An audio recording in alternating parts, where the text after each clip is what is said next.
Ciao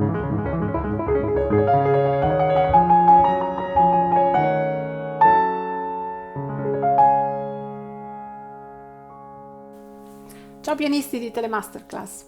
Oggi vi spiegherò come eseguire le 32 variazioni in Do minore di Beethoven, in modo tale che possiate comprendere e superare le difficoltà sia tecniche che interpretative di questo brano. Se non vi siete ancora iscritti al canale, fatelo subito e cliccate sulla campanella per ricevere le notifiche di pubblicazione di nuovi video. Inoltre, se volete diventare protagonisti, come Giorgia, che vedrete nel video di oggi, andate sul sito telemasterclass.com e prenotatevi.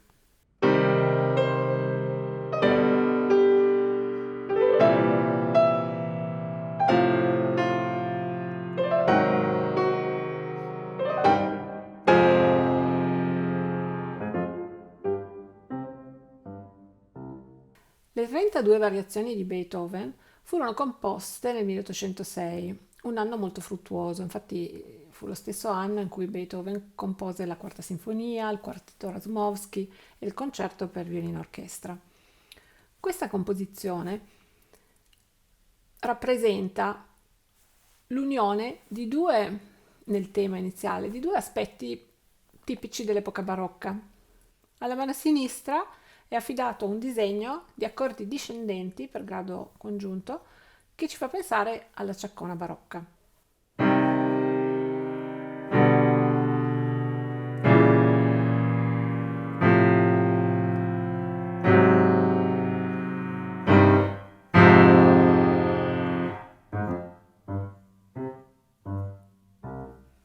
Mentre invece alla mano destra è affidato uno schema che, portando l'enfasi sul secondo movimento della misura, ci ricorda la sarabanda francese.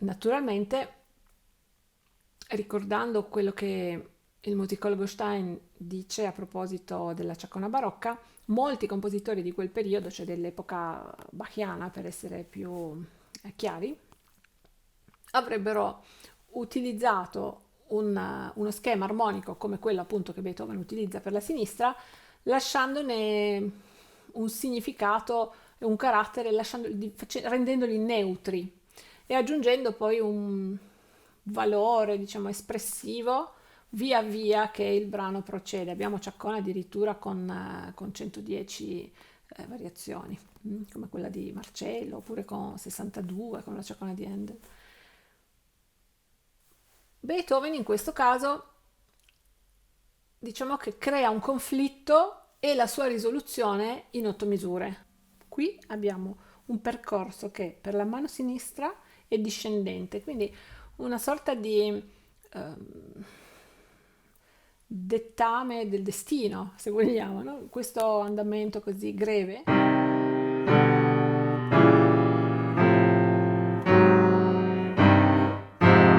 ci attira verso una conclusione che è ancora più bassa, che è questa del do finale. Nello stesso momento, però, l'altra voce si oppone a questa discesa, perché infatti il moto è contrario tra le due voci. Quindi abbiamo do.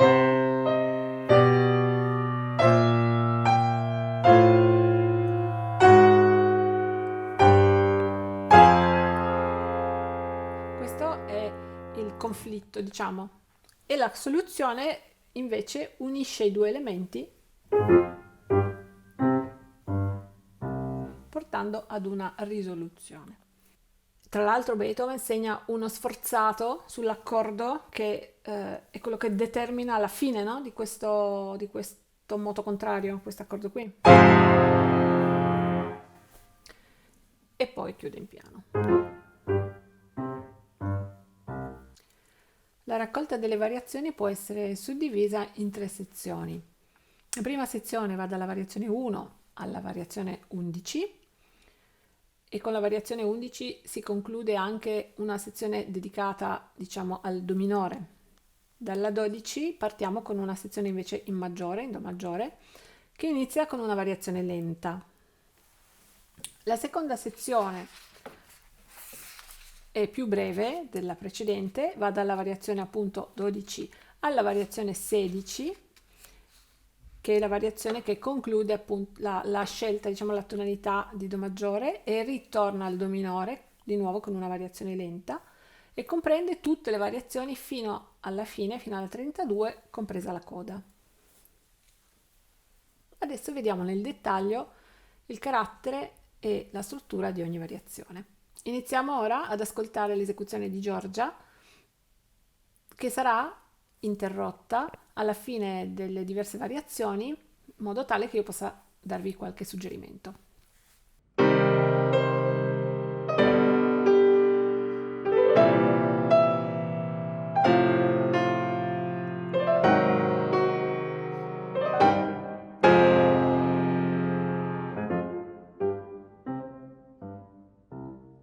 Molto bene l'esecuzione del tema. La cosa importante è non dimenticare che l'elemento principale, quello che segna proprio il trait d'union di tutto questo brano, è il basso di Ciaccona affidato alla sinistra, quindi gli accordi che procedono cromaticamente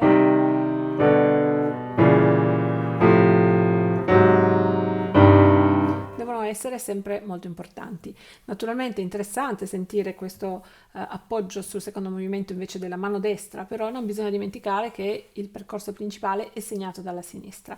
Un'altra cosa che si può migliorare è, arrivati alla fine di quello che abbiamo definito prima un momento di conflitto, quindi al fine della sesta misura sullo sforzato, non dobbiamo avere fretta di riprendere. Diamo a questa grande sonorità dello sforzato, questo accordo su quarto grado, una giusta importanza. Beethoven non segna nulla di particolare, però ci suggerisce proprio di delimitare il confine tra la parte di conflitto e la parte di risoluzione.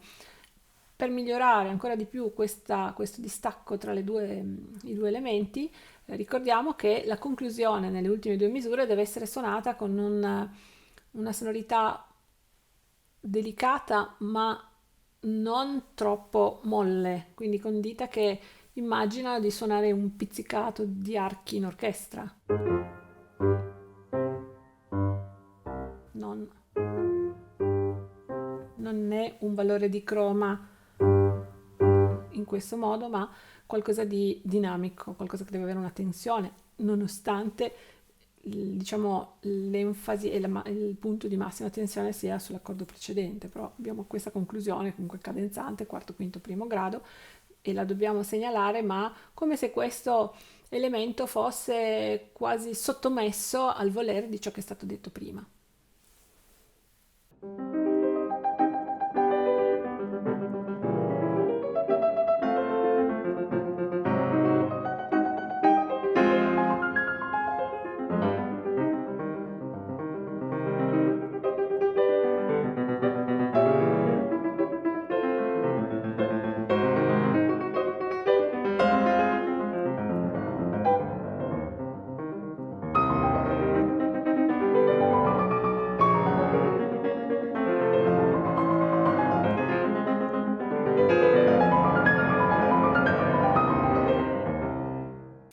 Le prime 3 variazioni sono un esempio di come Beethoven nel corso di questo brano cercherà di sfruttare tanti diversi aspetti della tecnica pianistica. In questo caso Beethoven fa uso di arpeggi e note ribattute per la mano destra nella prima variazione, che devono essere suonati con mano ferma e articolazione di dito, proprio perché l'indicazione autografa è piano leggermente. Quindi il peso si può utilizzare soprattutto quando andiamo nella direzione del punto di massima tensione, quindi verso la sesta misura, un pochino per avere una sonorità che prepara lo sforzato, ma naturalmente non è necessario legare, non fare questo, ma piuttosto un suono più sciolto, per avere, anche quando ci sono i ribattuti, no? Per riuscire a mantenere questa indicazione, realizzare queste indicazioni leggermente che Beethoven ci fornisce. Allora, all'elemento dell'arpeggio con i ribattuti viene contrapposto invece un elemento che ricorda il tema della ciacona in accordi cromatici che scendono, però che hanno anche come varietà, diciamo, rispetto al tema iniziale, uno spostamento di registro. Abbiamo prima questo, poi qui.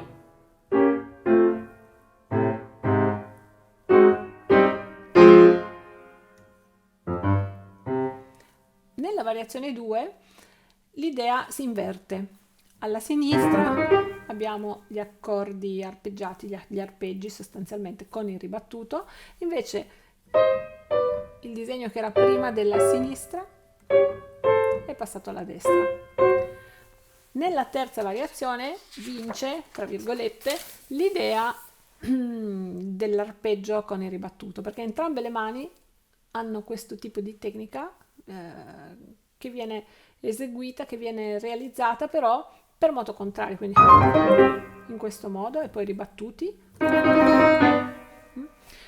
Tutto ciò sempre tenendo conto dell'indicazione leggermente, quindi quando le due mani si uniscono, sorvegliare la sonorità, perché ovviamente abbiamo una scrittura che parte da una distanza notevole sulla tastiera, quindi bisogna mantenere una certa leggerezza per non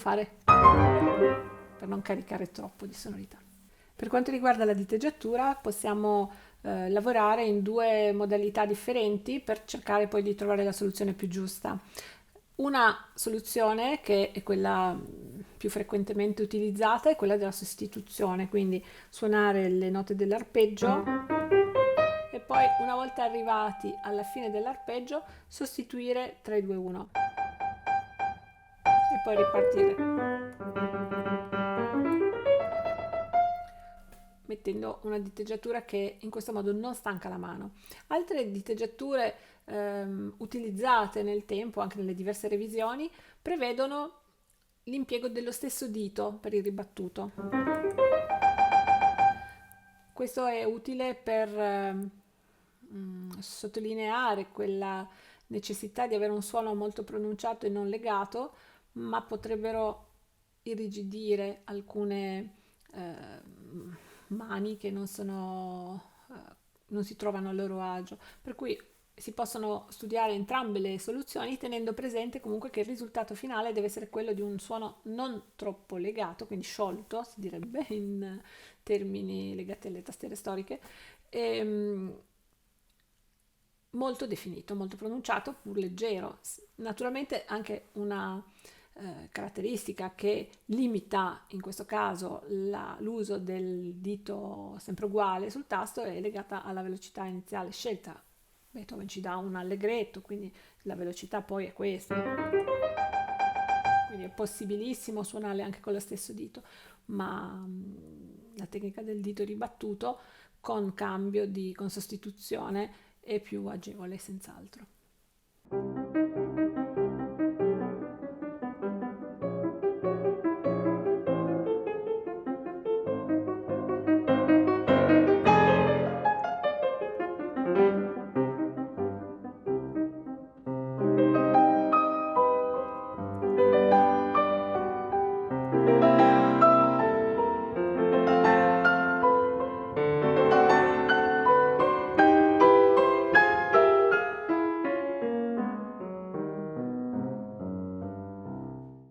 Finito il primo sottogruppo, quindi le prime tre variazioni, arriviamo ad una quarta variazione nella quale ci sono alcune novità. Questa variazione quindi risulta in contrasto con le variazioni precedenti per diversi motivi. Il primo è che da una suddivisione con quartine passiamo a una divisione a terzine, per cui c'è una sorta di rallentamento, come se la spinta ritmica stesse decelerando. Inoltre, Beethoven scrive uno staccato per la voce interna. Questo staccato deve essere realizzato con il movimento del dito, quindi usiamo i flessori per poter proprio pizzicare questo tasto. L'altro ultimo aspetto interessante è che la scrittura da 2 voci, come nelle variazioni precedenti, qui passa a 3, sono 3 parti sostanzialmente che noi abbiamo. E da questa variazione 4 passiamo alla 5, che ha una sorta di novità rispetto a quello che abbiamo notato fino ad ora. Fino ad ora abbiamo visto che le variazioni 1, 2, 3 avevano una scrittura, una scansione praticamente sempre uguale, sempre semicrome. La variazione 4, le terzine di crome. Questa variazione cambia un po', nel senso che c'è una parte iniziale che porta verso l'alto, che spinge un po' ritmicamente perché è scritta in quartine di semicrome, questa, e poi la parte espressiva, che è quella che richiude, segnata con una legatura da Beethoven, scritta in crome, quindi come se ci fosse uno slancio e un punto di riposo che deve essere cantato. Paragonando la variazione 5 alla 6, possiamo osservare che la scrittura di Beethoven nella variazione 5 anticipa quello che sarà l'andamento, la pulsazione ritmica della sesta variazione, che è scritta con un ritmo di terzine. Proviamo a pensare alla variazione 5 come se fosse scritta in 6 ottavi, quindi 1, 2, 3, 1, 2, 3, puntatata timpa, pipa, papapapampa, pipa. Questa legatura è proprio una sorta di presentazione, di anticipazione di ciò che poi avverrà nella variazione successiva. Una cosa interessante è che tutte queste legature della mano destra, che appunto sono quelle alle quali viene assegnato il carattere più lirico, più espressivo nella variazione, portano a una nota che è la nota con lo sforzato, che è la nota scritta a livello di registro più in alto da Beethoven. E un'ultima osservazione che possiamo fare è che l'ultima nota della mano destra, scritta in ottave, il Fa, si collega proprio a livello di registro, qua, alla prima nota della variazione successiva. Quindi a livello uditivo possiamo memorizzare questo collegamento. Per cui le note che seguono nella variazione 5 la chiusura in ottave della destra, quindi da qua,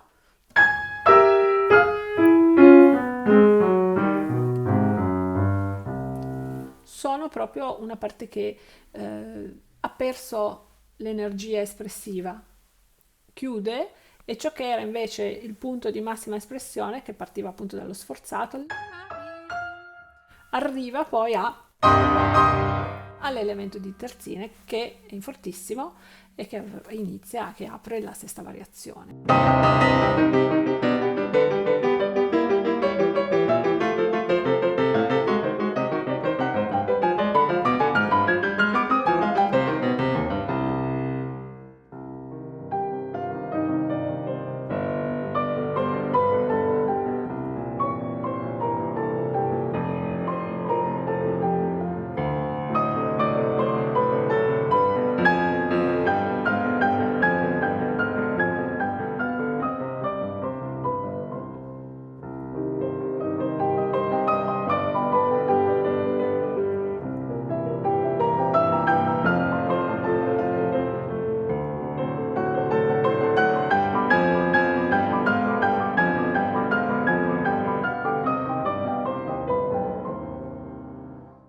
Questa sesta variazione è scritta tutta con staccato e sforzato sulla prima nota di ogni terzina, quindi bisogna mantenere molto rigorosamente la pulsazione, non accelerare. Dalla variazione 7 rientriamo in un clima molto diverso rispetto alle precedenti, perché la sonorità e una sonorità molto dimessa rispetto al fortissimo che abbiamo visto nella variazione 6. Questa atmosfera patetica è, come dire, creata dalla disposizione degli accordi nella mano sinistra, che sono piuttosto statici perché Beethoven scrive un basso e poi lascia la stessa armonia ferma senza dare un colore particolare alla sinistra.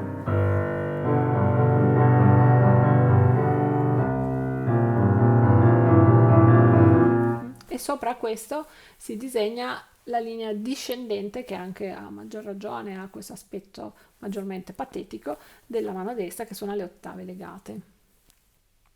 La 8 è una variazione che deriva dalla precedente, perché il disegno della mano sinistra è praticamente identico, mentre la mano destra ha una scrittura che può essere considerata più animata. Diciamo che è la stessa scrittura che viene utilizzata per la mano sinistra, però con degli spostamenti che partono da movimento di ottave, che a loro volta costituiscono proprio un percorso melodico, se vogliamo, all'interno della variazione, che sale e poi quindi il suono di questa variazione è come il precedente, sempre piano, morbido. Per questo possiamo utilizzare non un'articolazione di dito scattante, ma un movimento assecondato dal peso. Pensando alle due note interne dopo l'ottava come note che servono semplicemente per completare l'armonia. Non hanno la stessa sonorità dell'ottava, per non nascondere questa linea melodica. Devono essere invece più morbidi, quindi appoggiare sulla prima, sull'ottava e poi suonare le altre due note, la terza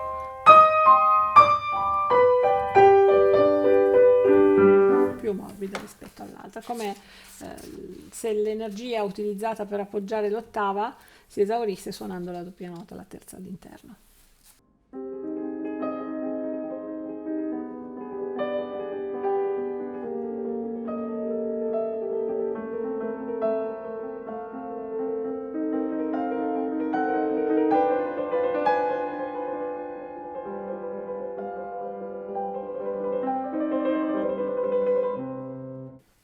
La variazione 9 presenta alcuni aspetti nel movimento che la mettono in collegamento con la variazione 4. E notiamo che appunto ci sono le sestine qui del movimento ternario di semicrome e ci fa pensare. Una differenza una novità rispetto alle variazioni precedenti è che è una variazione espressiva, però il tema viene proposto all'inverso, invece di questa volta Beethoven ci scrive all'inizio e poi inserisce un elemento che troveremo anche più avanti in altre variazioni, diverse variazioni, per esempio la 16, la 24, la 25 e la 30, e cioè la scrittura di nota espressiva preceduta da un'appoggiatura cromatica.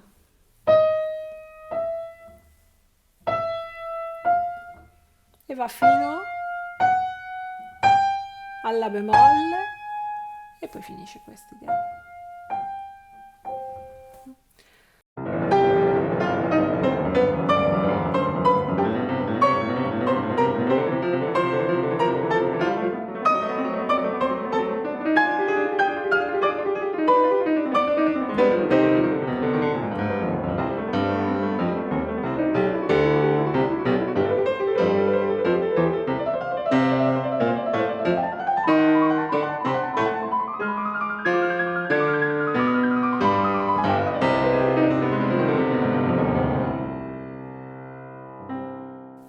Le variazioni 10 e 11 tra loro sono collegate perché, come vedete, la scrittura della mano sinistra della variazione 10 poi verrà proposta nella variazione 11 per la mano destra. C'è un elemento che abbiamo già visto in variazioni precedenti, che Beethoven utilizza per quanto riguarda il tema in questa variazione. Noi vi ricordate, abbiamo visto nella variazione 7 il disegno di note, di 5 note discendenti. Questo disegno, leggermente modificato in questo modo, cioè con il penultimo intervallo mancante, lo troviamo nella mano destra.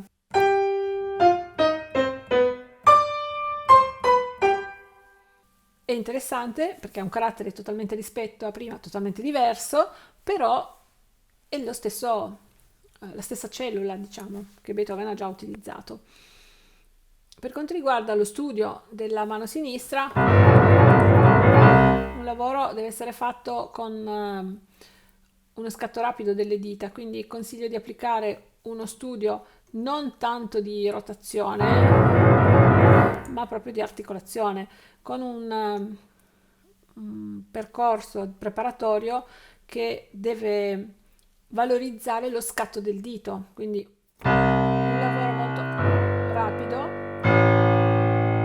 all'inizio, un lavoro molto misurato che permette di mantenere la posizione del braccio e della mano stabile, senza movimenti, senza sobbalzi e che riduca al minimo il tempo di produzione del movimento di articolazione. Quindi non questo, perché non aiuterà a raggiungere una velocità migliore, maggiore, ma sempre mano a riposo e movimento molto rapido delle dita che fa sì che gradualmente poi con l'applicazione delle varianti ritmiche, uno studio paziente, si possa raggiungere senza stancare la mano, ci permette di raggiungere la velocità voluta. Stessa cosa per la mano destra. Osserviamo che l'elemento melodico, diciamo, che è in ottave e che troviamo nella variazione 10 per la mano destra, nella variazione 11 diventa il basso.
Con le variazioni 11 si conclude la prima sezione e si conclude in un modo molto brillante. Vediamo che Beethoven inserisce una grande scala discendente alla fine della variazione che ci dà proprio un senso di precipitazione e ci aspetteremmo alla fine di questa scala di trovare un accordo pesante, un accordo in fortissimo, mentre invece la scelta di Beethoven è di portarci dopo tutto questa caduta, questa catabasi verso proprio il baratro, ci porta invece in Do maggiore, una tonalità luminosa, una tonalità pacificatrice, diciamo.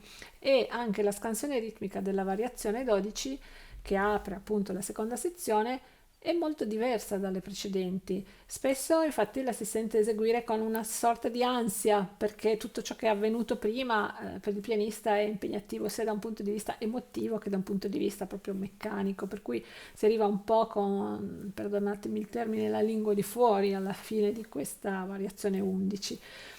E la 12 può risentire di una sorta di affanno. Molto importante invece non perdere il controllo e cercare una sonorità semplice sì, ma molto armoniosa, molto morbida, cantabile, quasi come un corale sostanzialmente.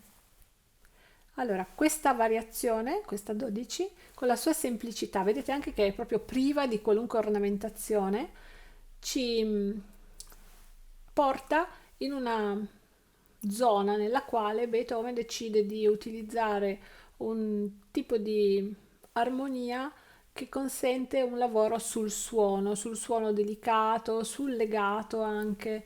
E, ci trasporta appunto alla variazione 13, nella quale abbiamo il tema proposto dalla mano sinistra, accompagnato in un certo senso da un disegno di semicrome alla mano destra che deve essere molto, molto legato ma molto leggero.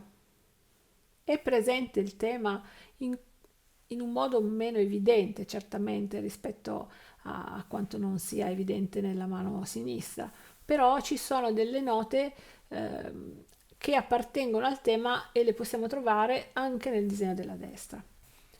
La variazione 13 è introdotta utilizzando una figurazione che abbiamo già visto nelle variazioni 10 e 11, ma mentre nelle variazioni 10 e 11 aveva un carattere molto più focoso, forse più bellicoso, nella variazione 13 molto più tranquillo, molto più espressivo e deve essere tenuto leggermente sottotono per permettere al tema che è alla sinistra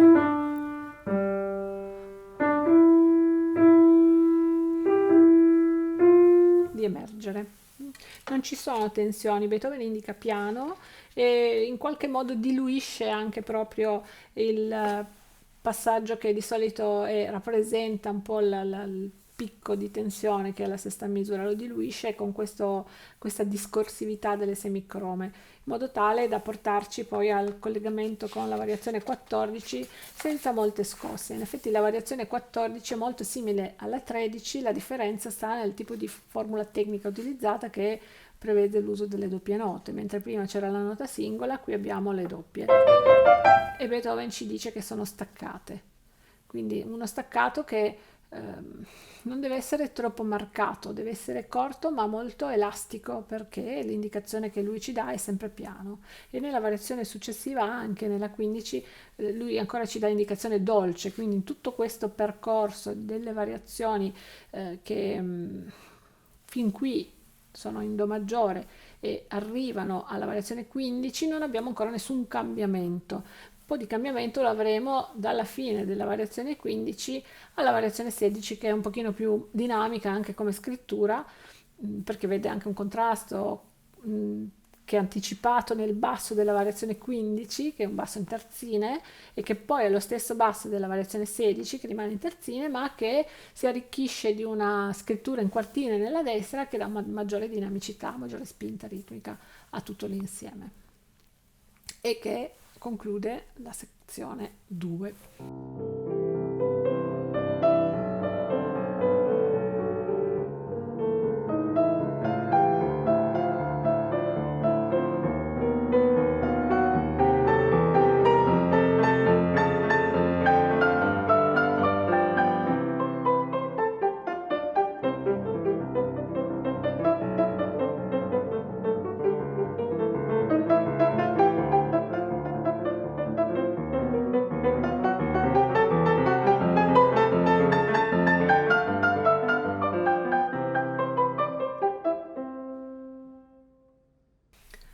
Possiamo anche osservare che questa sezione centrale delle variazioni in sé contiene una certa spinta verso un'accelerazione, però essendo più corta rispetto alla sezione precedente, non la si può proprio definire una conclusione, questo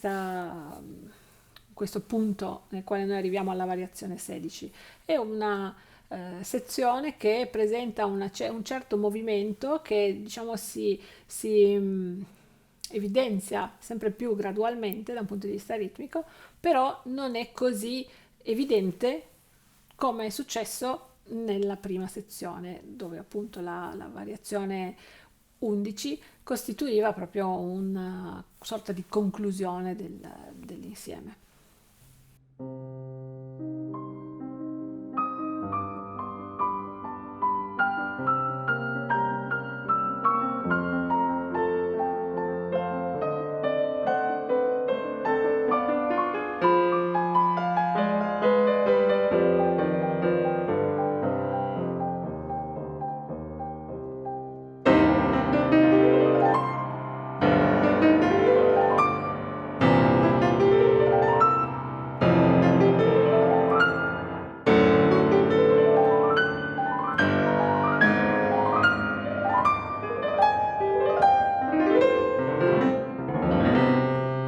Nelle variazioni precedenti abbiamo visto come Beethoven abbia deciso di impiegare diversi tipi di formule tecniche. Abbiamo visto gli arpeggi, i ribattuti, le doppie note, il ritmo 3 contro 2.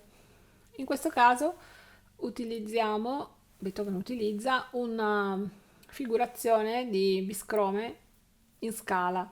Queste biscrome sono un elemento che all'inizio viene, diciamo, assecondato dall'uso di accordi nella mano sinistra, accordi che non sono cromatici, cioè è un basso ma non è il basso della ciaccona, è un basso che salta, però a partire dalla sesta misura questi accordi perdono l'importanza e il sopravvento lo prendono proprio le scale. Quindi queste scale andranno studiate con un movimento molto veloce del dito, aderentissimo al tasto, quindi senza perdere tempo nel fare movimenti di articolazione, tenendo la mano ferma e scattando bene, perché la nota finale comunque deve essere una nota accentata, una nota scritta separatamente, diciamo, ma scritta con un valore più ampio, che quindi segna proprio la chiusura del disegno. Tutto questo diventerà più difficile quando ci si dovrà muovere in un registro più corto, perché la scala si accorcerà a partire da qui, sarà su più di un ottavo, però molto ravvicinata, quindi ci sono delle possibilità di suddividere le scale con le due mani.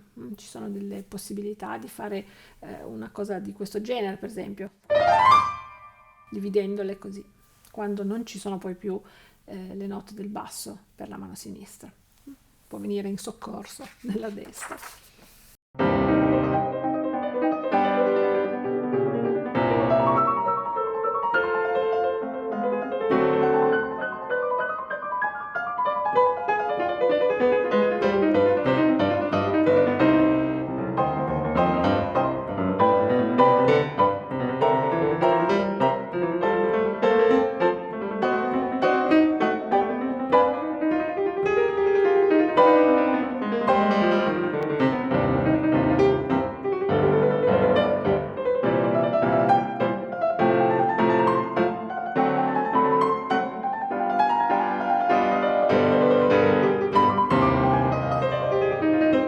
La variazione 19 ha in comune l'incipit con la variazione 1, con la differenza che la 1 è scritta in quartine di semicroma e la 19 in terzine.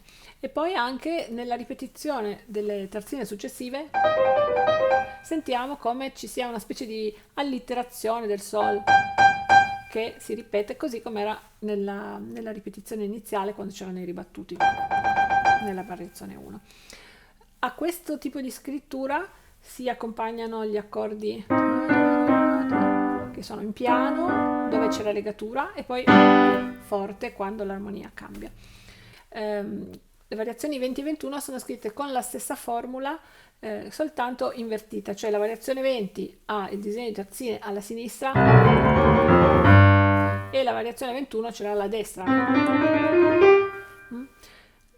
Il basso nella variazione 21 è di nuovo un basso che salta, poi diventa un pochino più cromatico qua, poi salta di nuovo, Stessa cosa succede per quanto riguarda la variazione 20, può essere considerata un po' come le variazioni 1-2, le variazioni 10-11, una coppia sostanzialmente.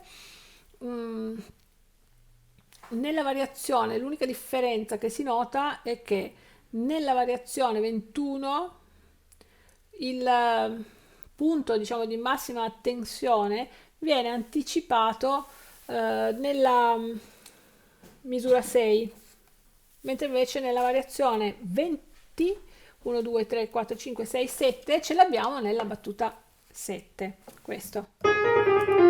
Invece nella variazione 21 è anticipato qua alla 6.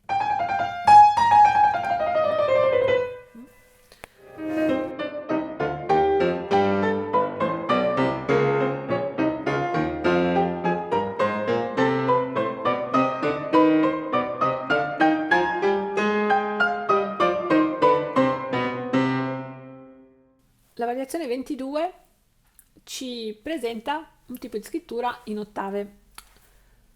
Allora, queste ottave devono essere molto marcate. È interessante anche vedere come siano le linee melodiche indicate da Beethoven a canone. Importante utilizzare per le ottave in forte o in fortissimo un tipo di posizione della mano solida, cioè prendere bene la posizione dell'ottava con le estremità, proprio le due dita esterne alla mano, in una forma fissa, come un'unica cosa, e utilizzare l'avambraccio. Naturalmente dosando la spinta, quindi un po' più di appoggio all'inizio, meno su queste, ma sempre con le dita molto dure, e poi lo sforzato con un maggior apporto di suono, di peso, quindi.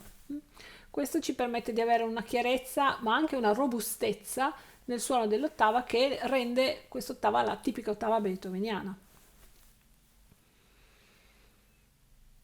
Naturalmente dobbiamo anche pensare che questi sforzati certamente sono importanti e sono via via la nota più importante della figurazione, questa nostra famosa figurazione che abbiamo già visto molte volte per moto discendente, questa volta la vediamo per moto ascendente.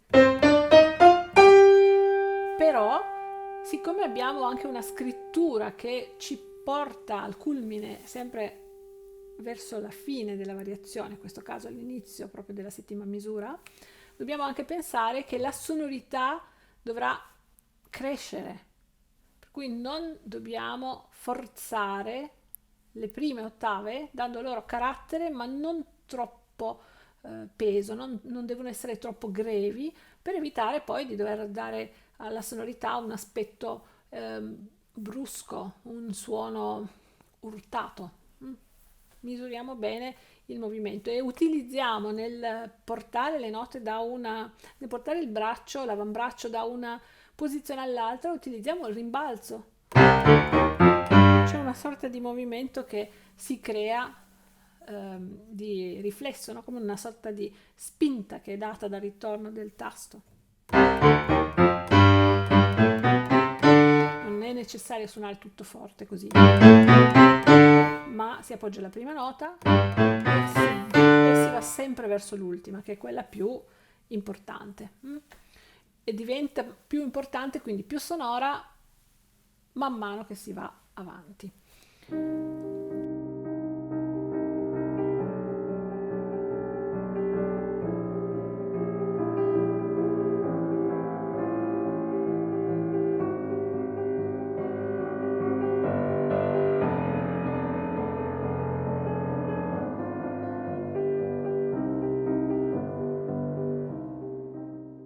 La variazione 23 invece è una variazione con un'atmosfera totalmente diversa dalle precedenti. In questa variazione troviamo proprio una sorta di scrittura misteriosa, perché Beethoven la rende estremamente statica, estremamente cupa, e il soprano è scritto in modo tale per cui siamo costretti a portare alla luce, a mettere in evidenza, a far emergere il basso cromatico.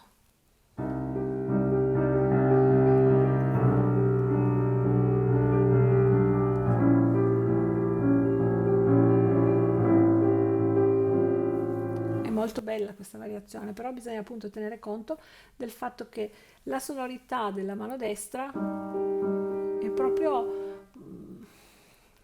quasi impalpabile da un punto di vista armonico. Viene definita l'armonia dal basso che è più nitido. E sappiamo che qui siamo in do minore, non tanto per questa parte qui, ma per il basso che ci dà il senso proprio della profondità, quindi con un suono così profondo, così basso proprio, e ci dà il senso anche dell'armonia.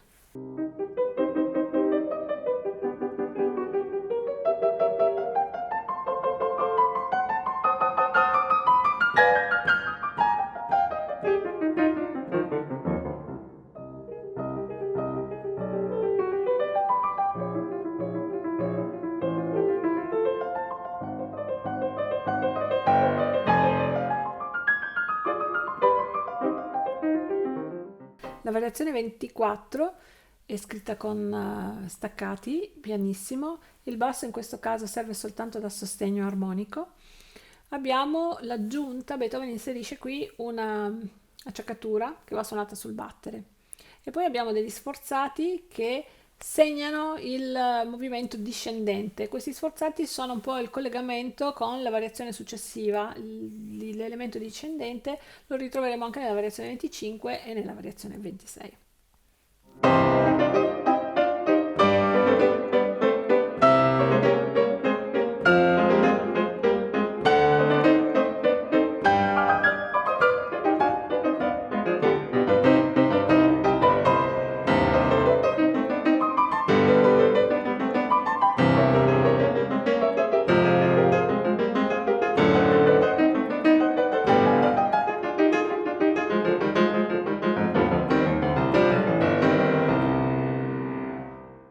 Le due variazioni 26 e 27 sono collegate tra loro dallo stesso tipo di scrittura che impiega le doppie terze.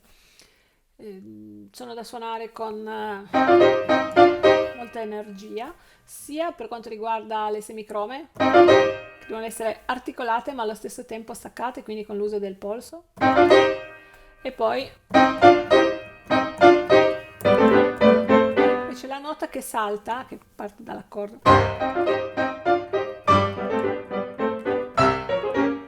è una nota da prendere con l'ottava di cui abbiamo parlato prima, con l'ottava appoggiata, posizione fissa della mano. Qui invece sempre dita, falange terminale, un pochino, se vogliamo, verticale sul tasto, un pochino più chiusa la mano, però staccato di polso, sia per quanto riguarda la variazione 26 che per la variazione 27.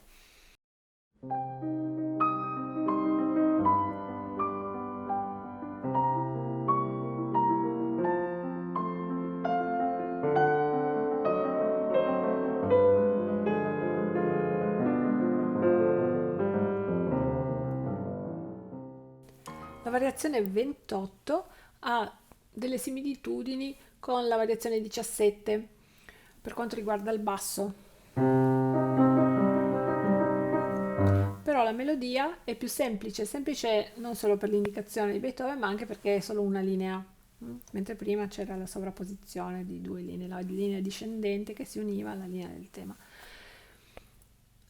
Notiamo anche che in questa variazione non c'è un punto di tensione che di solito appunto trovavamo alla misura 6. In questo caso la scelta proprio di rendere più lineare la scrittura melodica servirà per valorizzare l'effetto poi invece di punto d'arrivo, di climax, sulla variazione successiva, nella variazione successiva.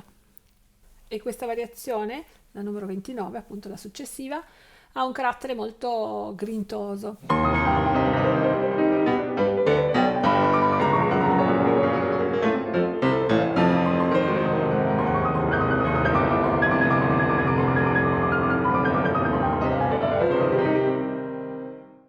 È una bella sonorità, una sonorità molto ricca che è studiata da Beethoven proprio grazie all'utilizzo del moto contrario tra le due voci che apre e chiude l'intensità sonora. Molto importante in questo caso, appunto, per contrasto anche con la variazione precedente, mettere in evidenza, quando si arriva alla misura 6, il fortissimo che viene in un certo senso da Beethoven mantenuto più a lungo con una ripetizione della stessa formula per più volte.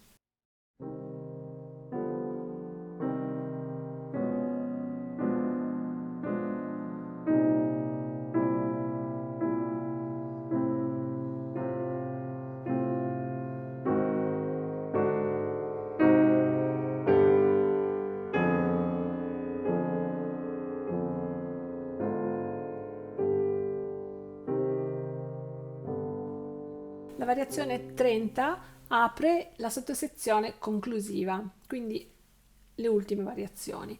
Questa variazione nella sua scrittura appare molto più semplice rispetto a tutte le variazioni precedenti, che sono state estremamente impegnative da un punto di vista tecnico per il pianista, ma non dobbiamo sottovalutarla. Infatti ha una funzione molto importante all'interno del corpus delle variazioni, perché costituisce una sorta di momento di preparazione, di raccoglimento che nella sua semplicità ci dà proprio una sorta di architettura di base sulla quale poi verrà costruito sia il progressivo fortissimo sia l'accelerando delle variazioni successive.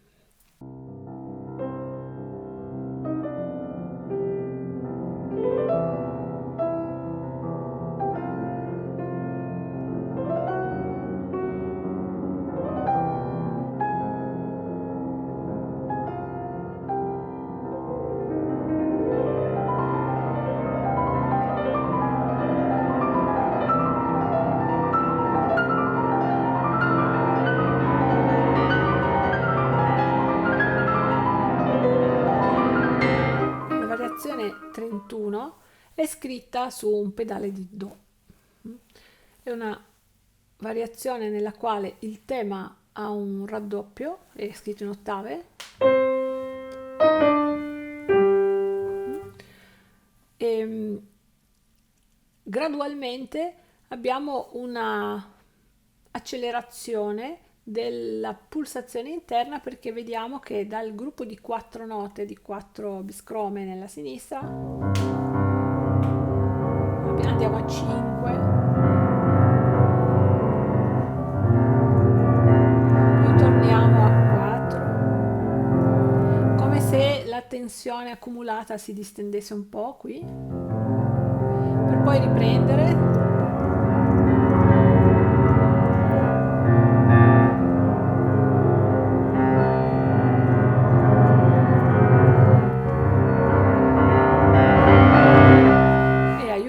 Invece il disegno di gruppi di 7 settimine che sta nella mano destra. Quindi sentiamo che la differenziazione tra il numero di note che stanno all'interno di ogni gruppo, di ogni pulsazione, cambia e rappresenta un po' l'espressione, perché da solo questo gruppo di note, anche se suonato con lo stesso tipo di tocco, crea una dinamica che è un po' altalenante nell'intensità del suono. E gradualmente portiamo la nostra attenzione verso una sonorità più importante, che non è ancora fortissima, ma che è già un forte all'inizio della variazione 32. Questo forte poi che si arricchisce appunto sia nel numero delle note, per una mano che per l'altra, sia per via del tipo di distanza, cioè dell'excursus sulla tastiera, quindi il fatto che ci si allontana sempre più e si apre la sonorità perché la destra va verso l'alto, partendo da qui, dalla zona centrale, arriva nella variazione 31, nella variazione 32 siamo già qua all'inizio, e poi mi fa, andiamo fino a questo la bemolle e poi concludiamo su questo Do, che è una nota per pianoforte dell'epoca molto acuta.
variazione 32 è molto lunga rispetto alle precedenti, al di là della coda. Sembra quasi che, anche se non lo indica Beethoven, alla battuta 19 noi possiamo trovare un'ulteriore variazione, una 33esima variazione. Quello che possiamo osservare è che ci sono in questa variazione alcuni aspetti legati alla sonorità, ma anche al tipo di scrittura, che ci fanno pensare alla scrittura, per esempio, del terzo concerto, alcuni momenti del terzo concerto. La sonorità deve essere pensata soprattutto appunto dalla misura 19 verso la fine in modo più orchestrale, senza forzare. E bisogna pensare che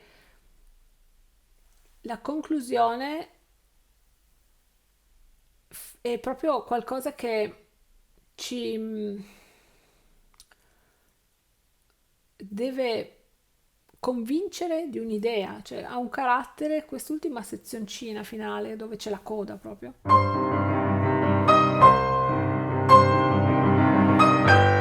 un carattere declamatorio se vogliamo, deve essere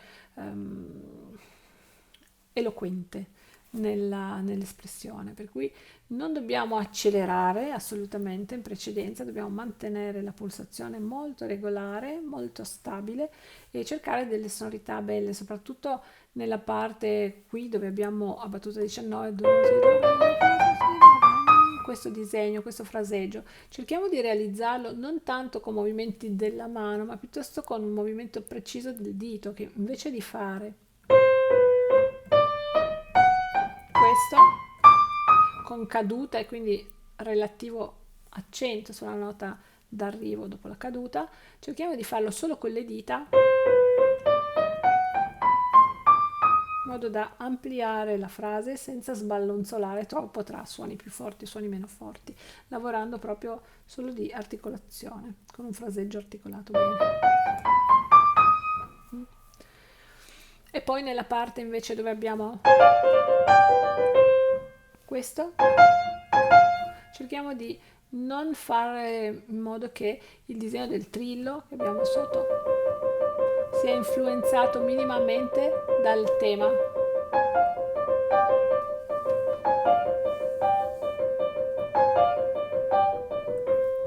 Molto regolare, un pochino, se vogliamo, un pochino meccanico, però in piano con dito morbido. Anche quando siamo qui a battuta 33, ricordiamoci che non è ma separato. Separato però non con due movimenti del braccio, dell'avambraccio, ma con separazione del dito. E il finale, dove sono le ottave, deve avere un carattere declamatorio, molto, molto eloquente, molto convincente, è una ripetizione dell'idea iniziale, però deve chiudere in piano, quindi dopo l'ultimo passaggio abbiamo la discesa in ottave. Ecco, per quanto riguarda le ottave, la mano destra ha delle semicrome, quindi suona un pochino più veloce nell'attacco, ma meno lungo. Invece la sinistra con un po' più di peso, perché comunque è quella che guida.